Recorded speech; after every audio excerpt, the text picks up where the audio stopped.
Good morning and welcome to the Senior Hour, which is sponsored by Santa Clarita In-Home Care and Advanced Audiology. I'm Barbara Cochran with my co-host, Dr. Jean Dorio. On your hometown station, AM 1220 KHTS. This is a show for, about, and by seniors, giving information to enhance one's quality of life. And our guest this morning is the one and only Dr. Thomas Polucki. Good morning. Doctor of chiropractic. Yeah, among other things. Among other things. He's a nutritionist. He's all kinds of stuff. And We're going to be it's gonna talking. get Sorry, I warm had to in- turn off the AC. It's going to get warm in here again, isn't it? So do we have a fan that we can turn on? We have fans out in the audience. Too much No, a noise. It's fan, coming over the a phone. regular Yeah, fan. Yeah. We'll We've be fine. had a fan in here before. We'll be fine. Because we will. You're speaking for all of us? He has I the still authority have- to speak for all of us. No, I disagree.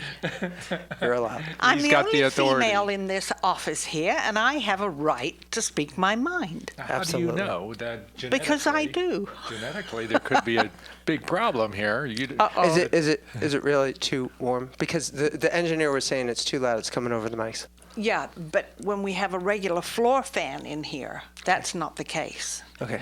And that moves the air around. But we're going to move the air around today on this show There you go.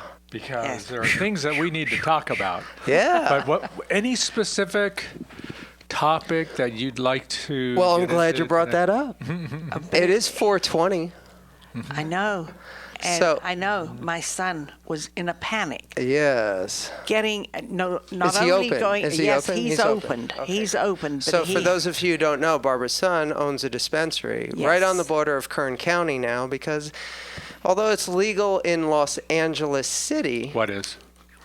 dispensaries, medical marijuana, There you go. it is not legal in Los Angeles County. which, in my opinion, sucks. Well, God Putting bless it you. mildly. Yes, but you know, if someone lives in Lancaster, they have to go all the way down to the city of Los Angeles Yep. for what they need. Right. And that is a long trip. Well, we're going to talk about that today, so I'm really going to get things heated up in here, so maybe we should get that air conditioner back True. on. But why is it that the LA County, the city of Los Angeles is in the county of Los Angeles? So why is it that still within the realm of the city of Los Angeles, there are dispensaries open, but not in the county of Los an Angeles? excellent question. What is the jurisdictional overlap here? Have no idea. Well, in my opinion, and I probably will be slammed for saying this, but Michael Antonovich is an outgoing, whatever he is, and for the Incumbent. city of the county of Los Angeles, and he's the one who ordered them all closed. And I think he really needs to look into some medical history of medical marijuana. Well, I think history is going to show he's on the wrong side of this. I I'm agree. not politically charged on this at all. I just know that this is in the pipeline. This has essentially got the green light. It's not only going to be medical marijuana that is across the board accepted in the state of California, but I think nationally, even recreational use is coming into fruition, which I'm not a fan of. I got to tell I you agree right now, with you. I'm not a fan, but here's how I gauge that opinion. Monsanto has gotten involved. Monsanto is already putting their genetic code into cannabis. So as soon as you see a heavy hitter like Monsanto involved in the equation, it's a done deal. It's done. Part of the reason that cannabis is controversial in the first place, I mean, it's been controversial for 500 years. 1600s. It is. It is one of the founding things of this country. I mean, we understand that, you know, the cotton trade and the sugar trade and things like that were the cash crops of the colonies. But it's not really talked about that our founding forefathers were cannabis growers. It was a major industry, and through the 18th and 19th century, it was one of, if not at times, the top cash crop of the Americas. So there's a lot that goes into this. Canvas the fabric was originally hemp. That's right. And That's right. It comes from the word cannabis. It's canvas. Canvas was made out of cannabis. And in 1937, DuPont, major chemical corporation, came up with the polymer polyester. So it became a direct threat to their bottom line, and they may have put a lot of political emphasis on the Controlled Substance Act in 1937, essentially making marijuana, cannabis products, of almost a felony. It's considered a Schedule I drug, which means there is no medical benefit whatsoever and a high probability of addiction. So from that point forward, as soon as it got put in that category, all of the uses of anything that had any level of THC in it were illegal in this country. So you can't do research on it. All of the research that we have, the amazing research, and we'll get into that a little bit, the amazing research that we have on the medicinal value, the incredible medicinal benefits of the cannabinoid family, and we'll get into that in a little bit as well, we're borrowing from other countries' researches, because as that Schedule I classification, it's almost impossible to do any kind of scientific research on this stuff in this country. Well, they consider it a gateway drug. Well, that's another issue. But you are right. You know what gateway drugs are?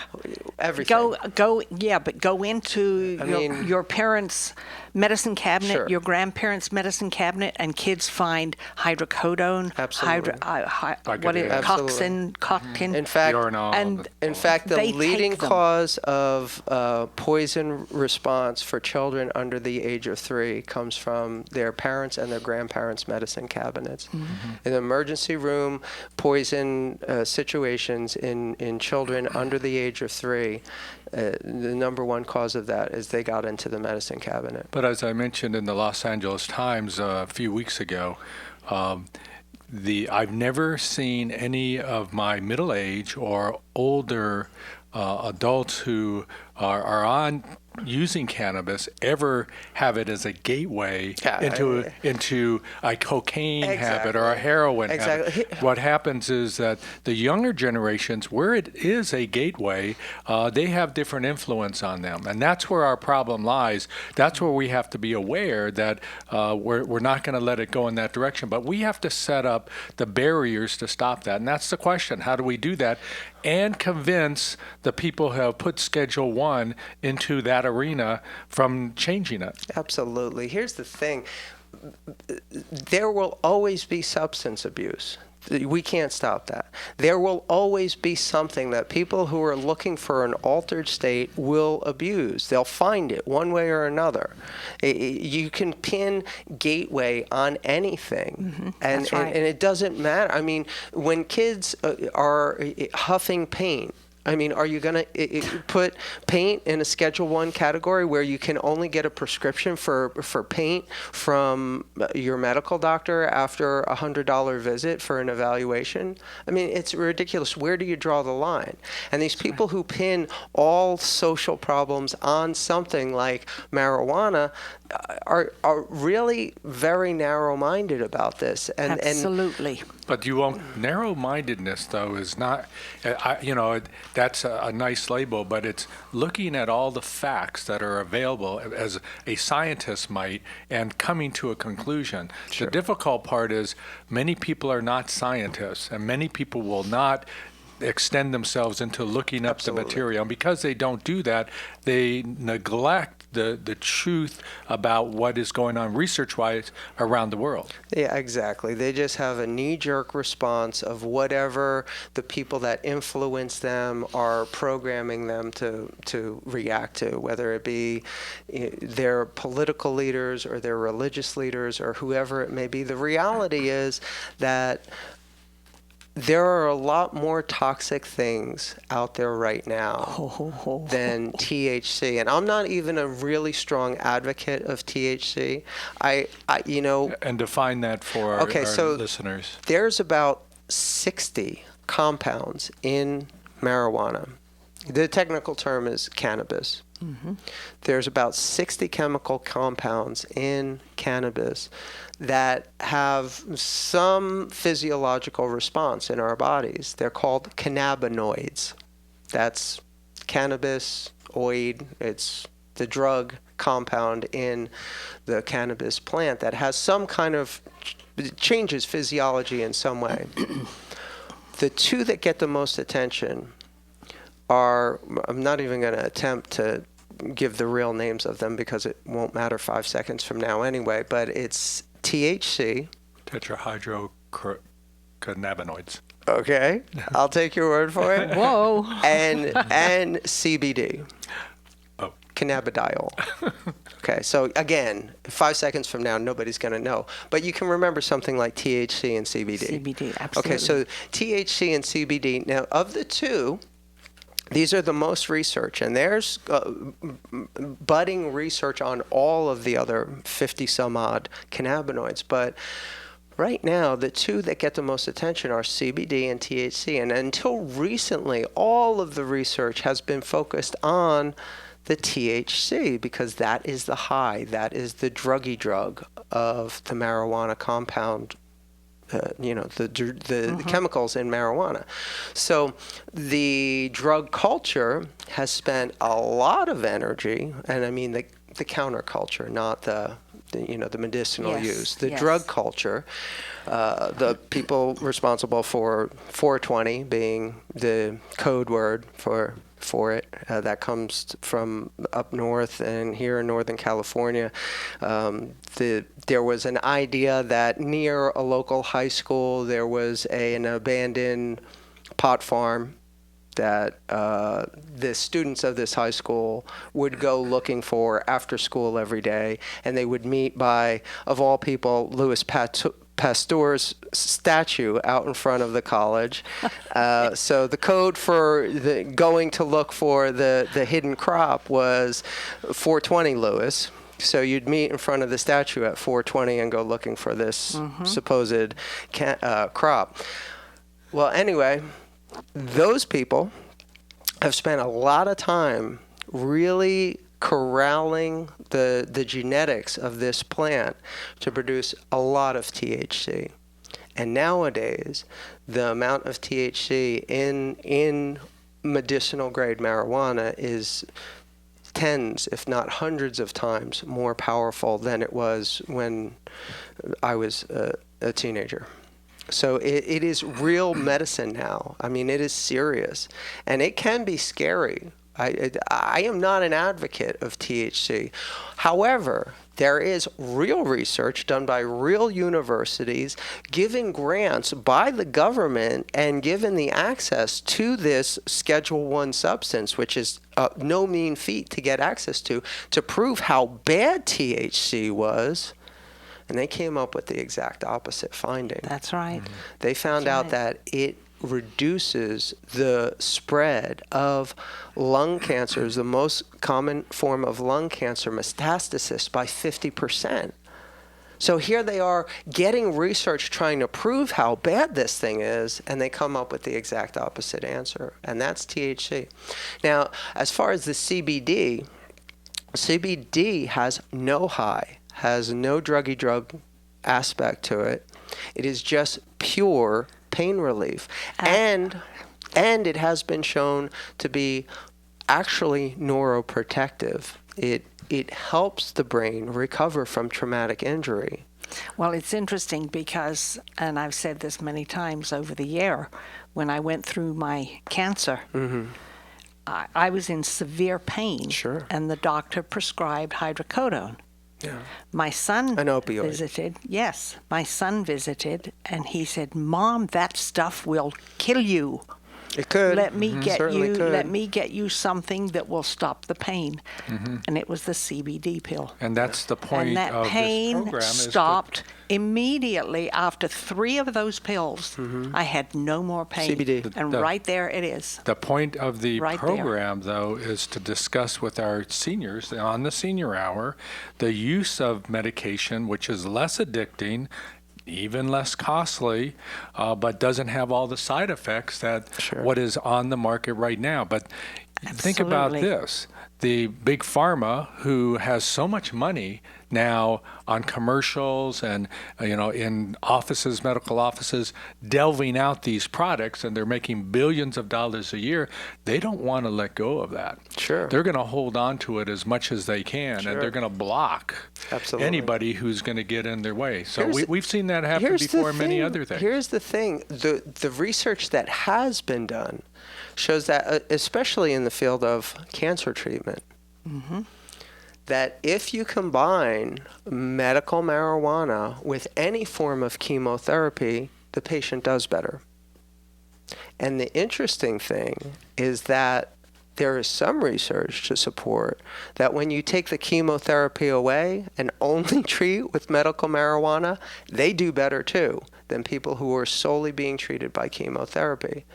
So there's a lot of research out there, and of course, some people are going to manipulate the statistics, and that happens on both sides of the equation always. Absolutely. But there's enough out there to give it some leeway. At least let's look into this. Let's see, what is this really about? Is there some real credibility? And right now there is a tremendous amount of good science out there that says that yes, this deserves some further investigation at the very least. Well, I certainly hope that does occur.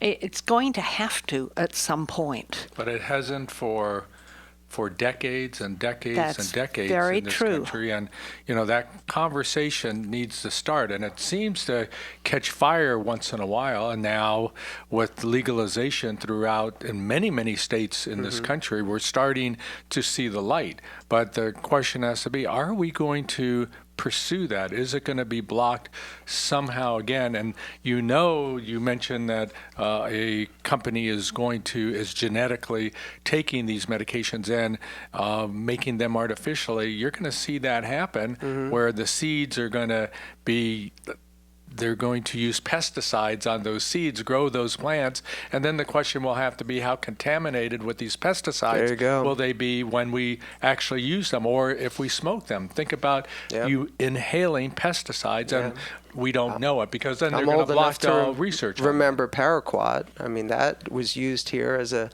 defoliant back in the 70s, and people who were smoking that were like dying. So. It's a sticky mess that we're getting into, but that again skirts the issue. There is natural pain relief out there. There is non-addictive, non-toxic pain relief available without a medical prescription. That's correct. And that's what I really specialize in my office, whether it be the CBD, whether it be the Inflamove with half a dozen well-researched nutraceuticals in it, let's call it. So starting off with the main ingredient is the active ingredient in turmeric. It has been shown in real science studies to stand up to these prescription anti-inflammatories. And besides that, it doesn't have any of the cardiovascular or cerebrovascular or intestinal risks that all of these designer prescription drugs do. And so there's always options out there. Something as simple as this. This is called an activator. Oh, that's your favorite thing in my office. Oh, my goodness. We did a free pain relief study just this past weekend. We saw a couple dozen people, and the criteria was you had to have at least 6 of 10 pains somewhere in your body right there on the spot. And as long as they did, and they signed a release, and we're videoing these, I'm releasing them out on YouTube on a daily basis. people come in with 6 of 10 pain somewhere in the body. Some of them were 9, some of them were 8, some of them were 6. But within about a minute of using this on specific pressure points in the body, just click, click, click, click, click, we got them down to 0 in more cases than not, getting up off the table within 1 minute and not having any pain at all in their body. Well, it's interesting, and we have to take a break in a minute, but in your office, when you have done that to me, the relief is almost instant. Yeah, that's pretty amazing. Unbelievable. It really is. And when we come back from the break, let's talk a little bit more about it. I'm going to be using it during the break. There you Yes. I'm Barbara Cochran with my co-host, Dr. Jean Dorio, on your hometown station, AM 1220 KHTS.